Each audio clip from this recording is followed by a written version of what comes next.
হাফেজ মাওলানা মুফতি মুহাদ্দিস রবিউল বাশার আতালাল্লাহু উমরাহু ওয়া বারাকাল্লাহু ফি হায়াতি, বলেন আমিন।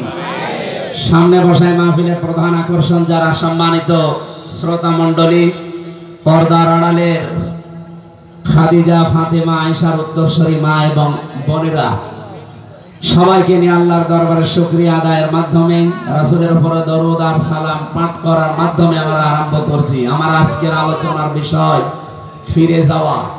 কি বললাম? ফিরে যাওয়া। গুরুত্বপূর্ণ একটা বিষয়। আমরা বাংলাদেশ সহ বিশ্বের বিভিন্ন জায়গায় এই বিষয়টা আজকে দেখতে পাচ্ছি। এই জন্য আয়াতটা পড়লাম, সূরা মাইদার 54 নম্বর আয়াত। আল্লাহ রাব্বুল আলামিন তাফসীরের মূল নীতি যেগুলো আছে, উসুলে তাফসীরে প্রায় 15টা মূল নীতি আছে। এগুলো সব বলতে গেলে আমাদের সময় কভার করবে না, এজন্য একবারে চলে যাচ্ছি আয়াতে। তেলাওয়াত যেহেতু শুদ্ধভাবে করেছি, আমরা অর্থ করে তাফসীরে যাব। আল্লাহ ডাক দিয়েছেন, ইয়া আইয়ুহাল্লাযীনা আমানু, ওহে যারা ঈমানের দাবি করো, মাইয়ারতাদ্দা মিনকুম আন দীনিহি, তোমাদের ভেতরে কেউ যদি আল্লাহর দ্বীন থেকে ফিরে যায়, ফাসাউফা ইয়াতিল্লাহু বিকওমিন, অতি শীঘ্রই আল্লাহ এমন একটা জাতি, এমন একটা দল তোমাদের উপরে তৈরি করে দেবেন, ইউহিব্বুহুম ওয়া ইউহিব্বুনাহু, যারা আল্লাহকে ভালোবাসবে আল্লাহ তাদেরকে ভালোবাসবেন। এ পর্যন্ত থাক। আল্লাহ যেহেতু সবাইকে এখানে ডাক দেয়নি, শুধুমাত্র ঈমানদারকে ডাক দিয়েছেন, এইজন্য যদি কোনো বেঈমান এখানে থাকেন, আপনার জন্য এই আয়াত না, আপনার জন্য আলাদা আয়াত আছে।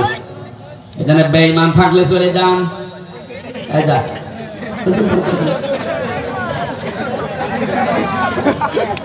চলে যান, বেঈমান থাকা লাগবে না। যেটা উঠবে এখন থেকে মনে করবো না ওটা আর ঈমানদার নেই, ওটা কি?